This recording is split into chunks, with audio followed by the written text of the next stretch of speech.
ये chapter number 80, chapter number 8 और chapter number 8 है प्लांट फिजियोलॉजी।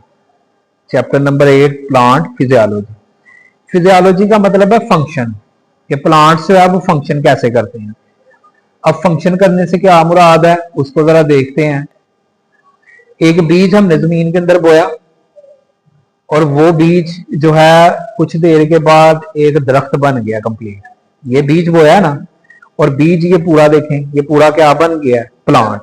ठीक है, तो ये कैसे हुआ है प्लांट फिजियोलॉजी में ये डिस्कस करते हैं। फिर हम ये भी देखते हैं कि प्लांट जमीन से क्या ले रहा है, पानी, और वो पानी जो है वो जड़ों में नहीं रहता, रूट्स में नहीं रहता, वो पूरे प्लांट तक सर्कुलेट करता है। वो कैसे सर्कुलेट करता है ये देखते हैं प्लांट फिजियोलॉजी में। फिर ये मिनरल्स हैं, जमीन से प्लांट को क्या मिलते हैं, मिनरल्स मिलते हैं। ठीक है, न्यूट्रिएंट्स वगैरह मिलते हैं, मिनरल्स मिलते हैं। वो मिनरल्स पूरे के पूरी प्लांट की बॉडी में डिस्ट्रीब्यूट कैसे होते हैं ये भी हम लोग देखेंगे प्लांट फिजियोलॉजी में।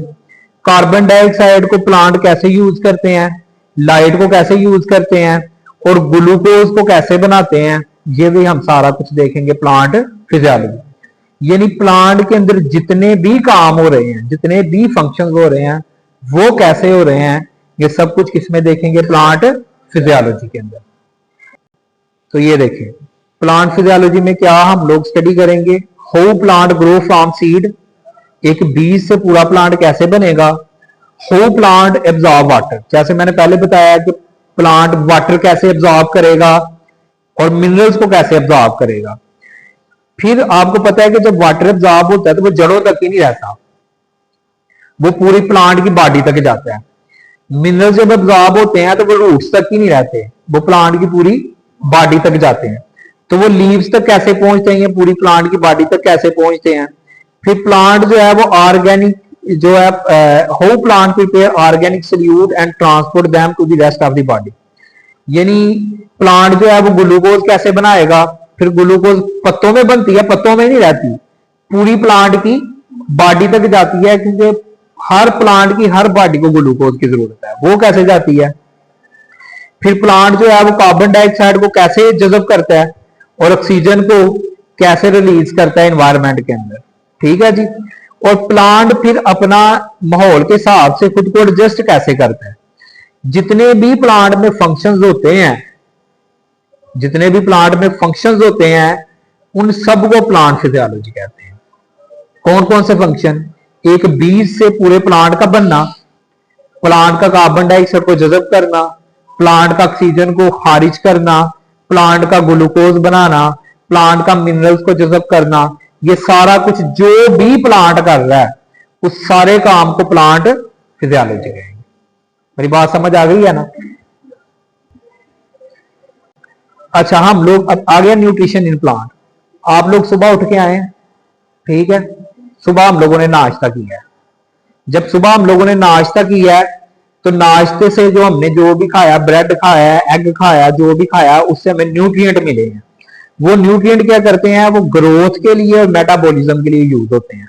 तो कोई भी चीज जो नेसेसरी एलिमेंट प्रोवाइड करती है किसी भी जानदार को, वो जानवर भी हो सकते हैं, इंसान भी हो सकते हैं, वो प्लांट्स भी हो सकते हैं, जो ग्रोथ के लिए इस्तेमाल होते हैं, मेटाबॉलिज्म के इस्तेमाल होते हैं, इनको न्यूट्रिएंट कहते हैं। और न्यूट्रिशन क्या है, the term nutrition is applied to all the processes that are involved in the utilization of nutrient in growth and various metabolic activities of the body। यानी हम लोग न्यूट्रिएंट खाते हैं, फिर वो न्यूट्रिएंट कहां पे यूज होते हैं, वो न्यूट्रिएंट इस्तेमाल होते हैं ग्रोथ के लिए। जब एक बच्चा पहले छोटा होता है, फिर वो फूड लेता है और आस्ता आस्ता उसकी क्या होती जाती है, ग्रोथ होती जाती है। फिर वो न्यूट्रिएंट ग्रोथ के लिए इस्तेमाल होते हैं, मेटाबॉलिक एक्टिविटीज के लिए इस्तेमाल होते हैं हमारी बॉडी के अंदर। ठीक है, तो न्यूट्रिएंट वो तमाम चीजें हैं जो हम खाते हैं। फिर उन न्यूट्रिएंट्स का ग्रोथ के लिए इस्तेमाल होना, जितने भी हमारी बॉडी में काम होते हैं उन सब के लिए इस्तेमाल होना, इसे न्यूट्रिशन कहते हैं। इस तरह प्लांट्स भी क्या करते हैं, कार्बन डाइऑक्साइड लेते हैं, जमीन से पानी लेते हैं, और सूरज से क्या लेते हैं, लाइट। इन सारी इनऑर्गेनिक चीजों को मिला के प्लांट ग्लूकोज बनाते हैं, जो कि ऑर्गेनिक है, जो कि ऑर्गेनिक है। इसलिए प्लांट को ऑटोट्रोफ्स कहते हैं। ऑटोट्रोफ्स मीन जो अपनी खुराक खुद बनाते हैं, तो प्लांट्स आर ऑटोट्रोफ। आगे हम लोग देखते थे अब टाइप ऑफ न्यूट्रिएंट्स। तो प्लांट न्यूट्रिएंट्स मतलब जिन चीजों की प्लांट्स को ग्रोथ के लिए, मेटाबॉलिज्म के लिए जरूरत है, वो क्या है? Nutrients, plants nutrients. अब ये कितने होते हैं? ये 16 है, 16 है। टोटल न्यूट्रिएंट्स कितने हैं? 16। अच्छा, ये दो तरह के, एक मैक्रो न्यूट्रिएंट्स है, एक माइक्रो है। मैक्रो से मुराद वो न्यूट्रिएंट्स जिनकी प्लांट्स को ज्यादा जरूरत है। माइक्रो से मुराद वो न्यूट्रिएंट जिनकी प्लांट्स को कम जरूरत है। अब ये जो मैक्रो न्यूट्रिएंट्स हैं जिनकी प्लांट को ज्यादा जरूरत है, उसके लिए ये मैंने फार्मूला लिखा हुआ है, चांप पकोड़ा सब्जी मंगवाओ मेरे लिए। अच्छा, सी से कार्बन, ए से हाइड्रोजन, ओ से ऑक्सीजन, एन से नाइट्रोजन, पी से फास्फोरस। यहां पे पी से पोटाशियम पहला पहला लेना है, पी से पोटाशियम, एस से सल्फर, एम से जो है वो बनेगा आपका मैग्नीशियम। चांप पकोड़ा सब्जी मंगवाओ, और ये सी ए आ गया, आप लोगों ने करना है। C for carbon, H for hydrogen, O for oxygen, N for nitrogen, P for phosphorus, और ये पी पोटाशियम है।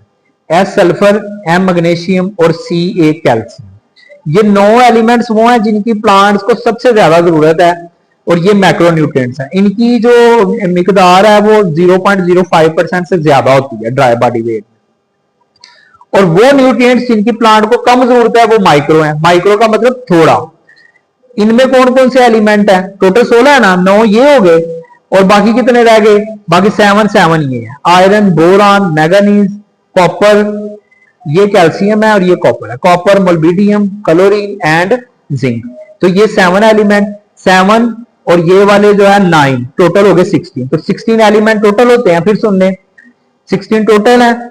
इनमें से जो 9 एलिमेंट्स हैं वो मैक्रोन्यूट्रिएंट्स हैं जिनकी प्लांट को ज्यादा जरूरत है, और जो बाकी 7 एलिमेंट हैं वो उनकी कम जरूरत है, वो माइक्रोन्यूट्रिएंट्स हैं। ठीक है जी, तो ये आप लोगों ने याद रखना है, इन सारे न्यूट्रिएंट्स की प्लांट को जरूरत होती है। इनके लिए भी आप लोगों ने कोई फार्मूला बना लेना।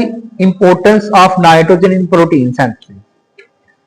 प्रोटीन बनाने के लिए नाइट्रोजन एक नेसेसरी एलिमेंट है, यानी नाइट्रोजन होगी तो प्रोटीन बनेगी। और नाइट्रोजन हमने पहले भी देखा है कि नाइट्रोजन मैक्रोन्यूट्रिएंट है प्लांट के अंदर, यानी इसकी प्लांट को ज्यादा जरूरत है। ये प्लांट हासिल कैसे करते हैं? जमीन से हासिल करते हैं, इनऑर्गेनिक फॉर्म में, नाइट्रेट की शक्ल में जमीन से हासिल करते हैं।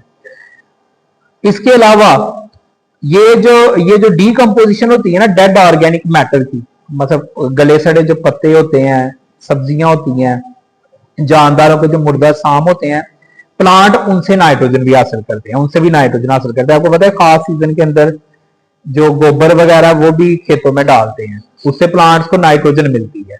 तो नाइट्रोजन प्लांट के लिए बहुत जरूरी है। प्लांट के अंदर प्रोटीन बनाने के लिए नाइट्रोजन की जरूरत है। अच्छा, फर्ज करें अगर नाइट्रोजन की जमीन में कमी है, ठीक है, तो इसको कैसे पूरा करते हैं? फर्टिलाइजर्स के जरिए से खादे डालते हैं, नाइट्रोजनस खादे डालते हैं, और नाइट्रोजनस खादे डाल के उस कमी को पूरा करते हैं। अब नाइट्रोजन करती क्या है? नाइट्रोजन अमीनो एसिड्स बनाती है। अमीनो एसिड्स जो है वो न्यूक्लियोटाइड, नाइट्रोजन अमीनो एसिड्स के लिए जरूरी है, न्यूक्लियोटाइड्स के लिए जरूरी है, और क्लोरोफिल के लिए जरूरी है। क्लोरोफिल तो बहुत इंपॉर्टेंट है, ये फोटोसिंथेसिस में अहम किरदार अदा करता है। इसके अलावा नाइट्रोजन अमीनो एसिड बनाती है और न्यूक्लियोटाइड बनाती है।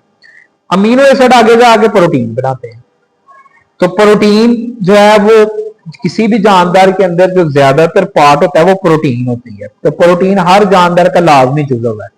इसी तरह प्लांट को भी प्रोटीन चाहिए, और वो प्रोटीन किससे बन रही है? बेसिकली पीछे से नाइट्रोजन से बन रही है। समझ आ गई है जी? अगर जो है नाइट्रोजन की डेफिशिएंसी हो जाए प्लांट में, तो प्लांट की ग्रोथ रुक जाती है। ठीक है, प्लांट की ग्रोथ रुक जाती है। नाइट्रोजन की जो डेफिशिएंसी है इसको क्लोरोसिस कहते हैं। ठीक है जी, इसमें क्या होता है? प्लांट्स के जो पत्ते होते हैं वो येलो हो जाते हैं। ठीक है, ये डेफिशिएंसी अगर नाइट्रोजन की हो तो प्लांट के पत्ते येलो हो जाएंगे। As the deficiency of nitrogen, इसके अलावा क्लोरोफिल भी नहीं बनता, क्योंकि नाइट्रोजन की जरूरत है क्लोरोफिल बनाने के लिए।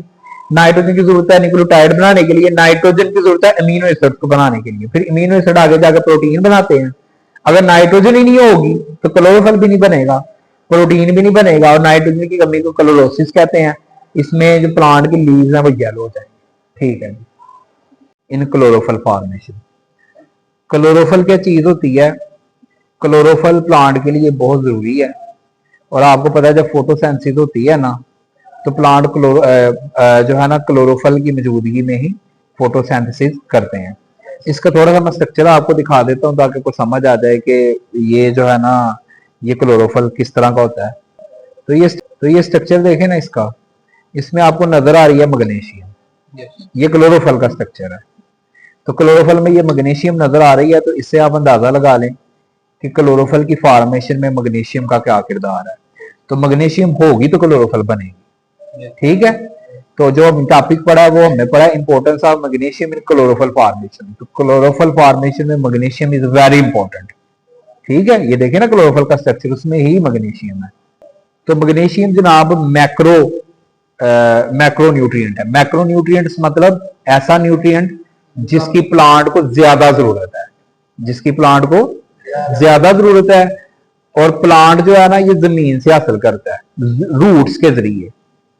प्लांट जमीन से दो चीजें जज़ब करता है, पानी भी जज़ब करता है, न्यूट्रिएंट्स भी जज़ब करता है। यही वजह है कि जो खादे हैं ना जब जमीन में डालते हैं तो खादे क्यों डालते हैं कि प्लांट जो है वो जड़ों के जरिए, रूट्स के जरिए पानी भी जज़ब करेगा और खादों के अंदर जो न्यूट्रिएंट्स होंगे वो भी जज़ब करेगा। ठीक है, तो ये मैग्नीशियम जो है ये भी रूट्स के जरिए जज़ब होंगे। तो सोर्स क्या है मैग्नीशियम का? जो डीकंपोजिशन होती है ना जब डेड प्लांट डेब्रिस की, यानी जो प्लांट के मुर्दा साम है वो जब डीकंपोज होते हैं तो वो प्लांट को मैग्नीशियम वगैरह भी प्रोवाइड करते हैं जी। हाँ, तो इन दी मैग्नीशियम डिप्लीटेड सॉइल, यानी ऐसी सॉइल जिसमें मैग्नीशियम कम होगी, इट कैन बी एडिड। तो इसमें क्या करते हैं हम डोलोमिटिक लाइमस्टोन और मैग्नीशियम फर्टिलाइजर डालते हैं। ऐसी फर्टिलाइजर, ऐसी खादें जिनमें मैग्नीशियम होती है वो डालेंगे ताकि प्लांट के अंदर मैग्नीशियम की कमी पूरी हो जाए। अच्छा, एक खाद की मिसाल दी हुई है मैग्नीशियम सल्फेट, ये खाद है, ये देखें MgSO4 ये खाद है। जब ये जमीन के अंदर डालेंगे तो प्लांट में मैग्नीशियम की कमी क्या हो जाएगी? पूरी हो जाएगी। इन प्लांट बॉडी मैग्नीशियम क्या क्लोरोफिल बनाता है, जैसे मैंने पहले भी आपको बताया है, आपने देखा था क्लोरोफिल का स्ट्रक्चर, तो उसके सेंटर में क्या है? मैग्नीशियम क्लोरोफिल बनाएगा। और मैग्नीशियम की अगर डेफिशिएंसी होगी तो क्लोरोफिल नहीं बनेगा, इसको क्लोरोसिस कहेंगे, इसको क्लोरोसिस कहेंगे।